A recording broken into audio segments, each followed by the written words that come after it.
예, 준비되신 것 같아서 시작하겠습니다. 존경하는 국민 여러분, 대구 달성군 국회의원 이진숙입니다. 먼저 5.18 민주화 운동 과정에서 희생되신 분들의 명복을 빕니다. 아픔을 겪으신 분들과 유가족 여러분들께도 깊은 위로 말씀드립니다.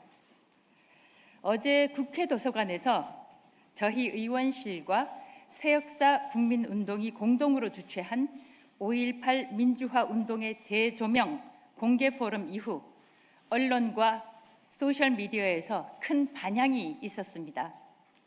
그 가운데는 물론 긍정적인 것도 있었지만 부정적인 반응도 있었습니다. 소셜미디어에서는 이제 5.18을 재조명할 필요가 있다는 의견들이 다수 올라왔지만 일부 레거시 미디어들은 토론자들의 몇몇 표현들을 문제 삼아 5.18을 폄훼했다는 식으로 보도를 했습니다. 일부 보도와 평론가들은 5.18은 이미 특별법에 따라서 민주화 운동으로 규정됐으니 재조명이 필요 없다는 의견을 강력히 피력하기도 했습니다. 과연 그렇습니까? 특별법으로 보호받는 사건에 대해서는 어떤 토론도 해서는 안 된다는 것입니까? 대법원에서 확정받은 사건들에 대해서도 재심을 신청해서 몇십 년 뒤에 무죄 판결을 받는 경우가 왕왕 있습니다. 새로운 증거가 발견되거나 증인이 나올 경우에 판결이 달라지는 것은 당연한 일입니다. 한 예로 납북 귀환 어부들, 간첩 누명을 쓰고 옥살이를 했던 이동근, 김호섭 씨의 경우 유족들이 재심을 신청해서 무죄 선고가 나오기도 했습니다. 5.18의 경우도 마찬가지입니다. 한동안 비밀로 묶여있던 비밀 자료들이 뒤늦게 공개되기도 하고 묻혀있던 자료가 발견되기도 합니다. 5.18이 특별법에 의해서 민주화 운동으로 규정됐으니까 더 이상 토론은 필요 없다고 주장한다면 5.18은 성역을 넘어 이미 신화가 된 것입니다. 5.18은 대한민국의 현대사입니다. 직접 현장에서 경험한 목격자들이 생존해 있고 자료들이 많이 남아있는 지금 5.18에 대한 연구가 더 활발하게 이루어져야 한다는 생각입니다. 5.18에 대한 토론이 필요한 이유가 또 있습니다.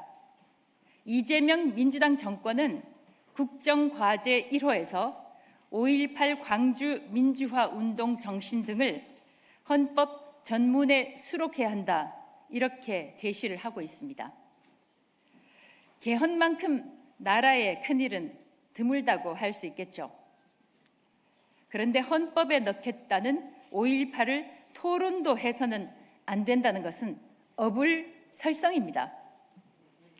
오히려 5.18 발발 46년이 지난 지금 5.18을 직접 겪지 못한 청년 세대, 청소년 세대들을 위해서라도 5.18을 설명하고 의미를 되새기는 토론회가 필수적이라고 저는 생각합니다. 어제 토론회에서 저는 분명히 밝혔습니다. 이번 토론회는 결론을 정해놓고 확인하는 자리가 아니다. 기존의 통념과 다른 주장이 나올 수도 있다. 불편한 질문이 나올 수도 있다. 그래도 학술적으로 접근하는 길은 열려 있어야 한다라고 말입니다. 그러나 학술 토론회에서 나온 발언들을 가지고 민주당은 당 차원에서 저 이진숙을 징계해야 한다, 제명해야 한다, 사퇴하라는 피켓팅을 했습니다. 전당대회라는 중요한 일정 중에 당대표 후보가 모두 참석했고 100여 명으로 보이는 의원들이 이진숙이라는 의원 한 명을 향해 비난을 쏟아냈습니다. 헌법 전문에 싣겠다는 5.18을 두고 토론회를 열지 말라는 것입니까? 아니면 5.18은 민주당의 전유물이니 민주당 외는 건드리지 말라는 것입니까? 어제 토론회에서 밝혔듯이 5.18은 우리 모두의 역사입니다.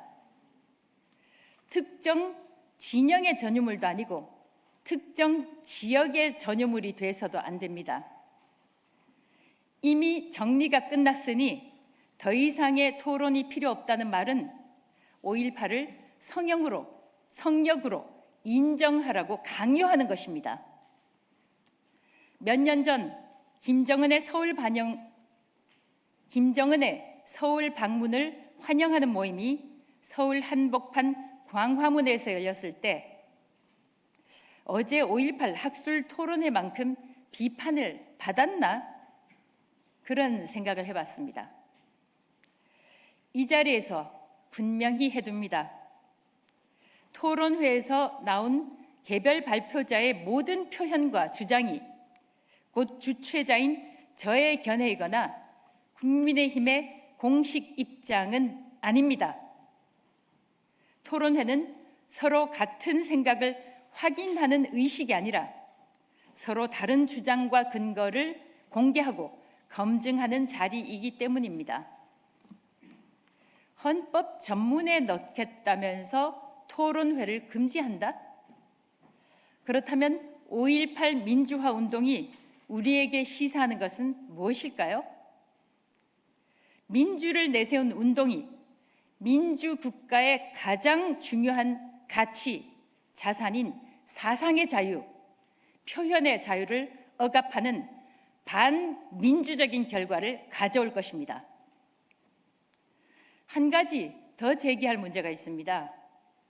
대한민국 현대사에는 5.18 외에도 우리가 함께 기억하고 그 정신을 계승해야 될 사건들이 또 있습니다. 부마 민주항쟁, 4.19 혁명, 그리고 공산주의에 맞서서 대한민국을 지켜낸 6.25도 있습니다. 단순한 숫자로 서열을 매길 수는 없지만 국가의 존립과 국민의 희생이라는 측면에서 6.25가 가지는 역사적 무게는 그 무엇보다 비교하기 어렵습니다. 그런데도 왜 특정 사건만 헌법 전문에 수록해야 하는지, 그 객관적 기준은 무엇인지 국민들은 묻고 있습니다. 이와 함께 국민 세금이 투입되는 5.18 유공자 제도도 투명하게 공개돼야 합니다. 유공자, 즉 공을 세운 사람들에게는 금전적 혜택이나 입학, 취업에서의 특혜 이상을 넘어서는 의미가 있습니다. 민주화 운동을 위해 공을 세운 사람들은 그 공을 구체적으로 알려서 다른 사람들에게 귀감이 되도록 해야 할 것입니다. 국민의 세금으로 운영되는 만큼 유공자 인정 유형별 인원과 심사 기준, 구체적인 인정 사유, 심사 절차와 연도별 지원 규모는 개인정보를 보호하는 범위 안에서 국민들이 납득할 수 있도록 공개돼야 합니다. 5.18 유공자 공적 공개는 공정, 정의를 원하는 우리 청년들을 위해서라도 반드시 필요하며 청년들도 이를 강력히 원하는 것으로 알고 있습니다. 떳떳하면 명단을 공개하라는 감정적 공방을 넘어서 공적 제도의 투명성을 충족할 제도를 마련하라는 것입니다. 유공자들 역시 스스로의 명예를 위해서라도 반대하지 않을 것이라고 생각합니다. 이 자리에서 분명히 밝힙니다. 어제 토론회는 아수라장, 난장판이라는 표현과 달리 2차례 정도 소란이 있었지만 수백 명 청중이 끝까지 자리를 지키며 3시간 반가량 진행이 됐습니다. 오시지 않은 분들은 꼭 특히 언론인 여러분들 꼭 유튜브로 토론회 전부를 봐주셨으면 감사하겠습니다. 발표를 맡은 이영훈 교수, 김영삼 대기자, 주동식 대표, 또 토론해 주신 최진덕 교수, 이강호 위원께 감사드립니다. 격려사를 해주신 주대환 대표, 진행을 해준 한민호 대표께도 감사합니다. 다시 한번 이번 토론회가 우리 사회 역사적 논의를 한 단계 성숙시키는 계기가 되기를 바랍니다. 고맙습니다.